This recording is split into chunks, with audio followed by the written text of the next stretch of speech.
There is a pattern in history that has destroyed global superpowers again and again over the last 5 centuries.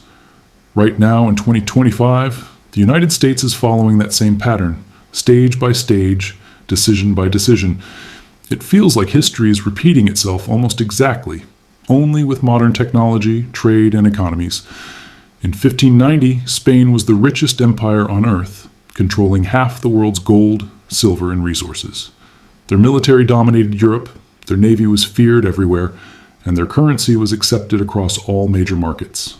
Within 80 years, Spain went bankrupt and collapsed into a second-rate power that never recovered fully.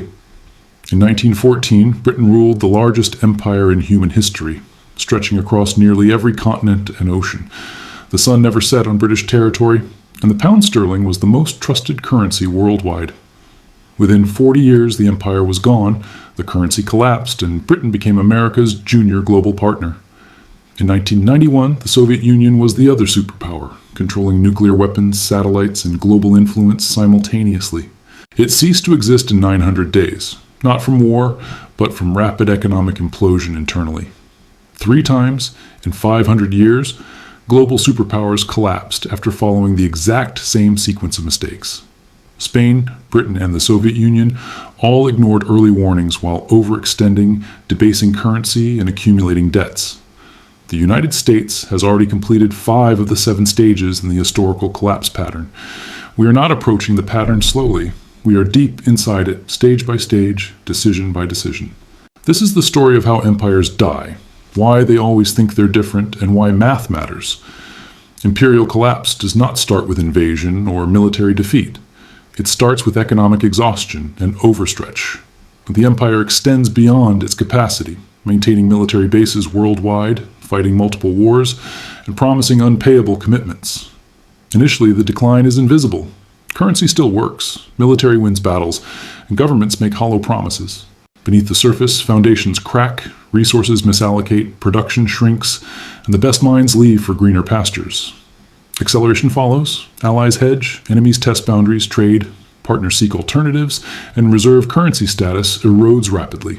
Advantages become vulnerabilities.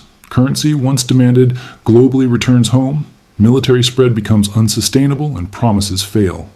Spain, Britain, and the Soviet Union all experienced these stages because they repeated the same economic and military mistakes. They believed power was permanent, overextended militarily, debased currency, and refused to accept reality until collapse occurred. Spain's original blueprint began after Columbus discovered the Americas in 1492, bringing vast gold, silver, and wealth. Conquering the Aztec and Inca empires gave Spain control over the richest mines ever discovered in history. By 1550, Spanish galleons were bringing home 200 tons of silver per year, accelerating wealth and national pride. By 1600, over 400 tons of silver were extracted annually, and Spain controlled Europe's money supply completely. The Spanish real became the global reserve currency. Everyone demanded Spanish silver, and Spain considered itself invincible. King Philip II spent enormous wealth on wars everywhere: Ottoman Empire, France, Italy, Netherlands, England, and beyond. Stage 1, military overextension. Half of Spain's revenue went to the military, yet wars still outpaced resources. Stage 2, currency debasement. Silver coins were mixed with copper. Face value stayed, but real value collapsed quickly. By 1600, Spanish coins contained almost no silver. Merchants stopped accepting them. Inflation exploded across Spain and Europe. Stage 3, debt spiral. Constant borrowing from Italian and German bankers led to repeated bankruptcies in 40 years. Spain declared bankruptcy 4 times between 1557 and 1596, promising reforms but immediately returning to borrowing and spending. Stage 4, loss of productive capacity. Unlimited wealth discouraged agriculture, manufacturing, and domestic innovation entirely.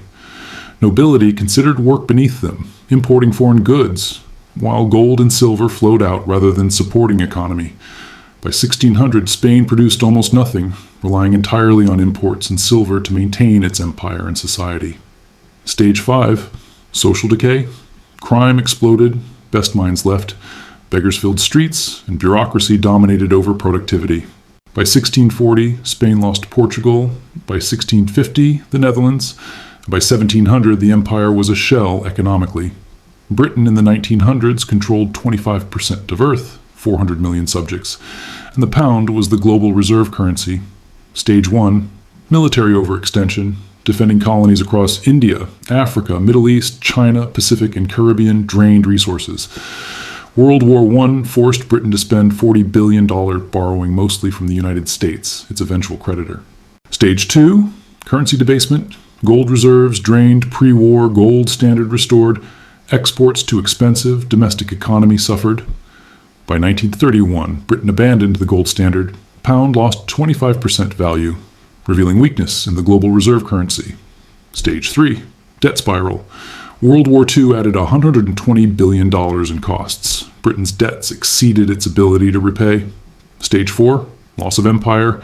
India in 1947, followed by Africa, Middle East, Southeast Asia, and Caribbean territories. Stage 5, currency collapse. The pound fell drastically over decades, becoming a regional currency and losing global influence.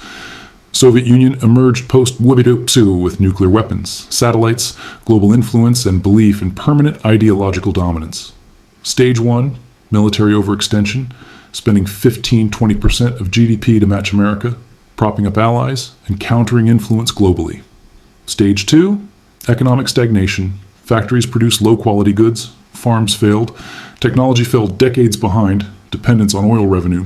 Stage 3, currency collapse, ruble non-convertible, citizens preferred dollars, foreign trade required gold and oil for transactions. Stage 4, loss of empire. Berlin Wall fell in 1989. Eastern Europe left Soviet influence almost overnight. Stage 5, complete collapse. December 26, 1991, USSR ceased to exist, economy collapsed, military unpaid, ruble worthless. United States now mirrors these stages with 750 military bases, troops in 150 countries, and annual $850 billion defense spending. Stage 2, currency debasement. Dollar became fiat in 1971, printing accelerated, money supply increased 400% since 2000. Stage 3, debt spiral. $36 trillion owed, interest approaching $1 trillion from deficits run every year, even in peacetimes. Stage 4, loss of productive capacity, manufacturing gutted, imports exceed exports, reliance on foreign supply chains for essentials grows.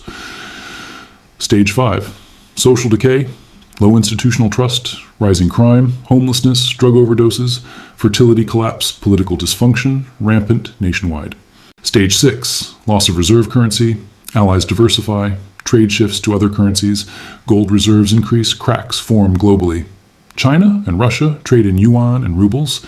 Saudi Arabia accepts yuan for oil, signaling weakening dollar dominance. Stage 7, collapse, sudden implosion, currency crisis. Triggers debt crisis, debt triggers political crisis. Empire may vanish almost overnight. Superpowers collapse quickly when reserve currency fails. Debts become unpayable. Military cannot maintain global reach or commitments. Spain took longer, Britain faster, USSR fastest, but pattern identical. Overextension, currency failure, debt, loss of empire, collapse. The United States believes it is exceptional, technologically advanced, and immune to historical patterns, repeating previous empires' errors. Exceptionalism does not prevent collapse. Math and economics are indifferent to national pride, ideology, or military might. We cannot spend beyond means forever, maintain empire without production, or debase currency without serious consequences eventually. The sequence is locked. Once stages 1 through 5 are completed, stages 6 and 7 almost inevitably follow. Timing uncertain, maybe 10 years, maybe 5, maybe less. But historical mathematics and precedent suggest collapse is coming. The past holds all answers. Understanding Spain, Britain, and USSR teaches us what to watch, and America is no exception.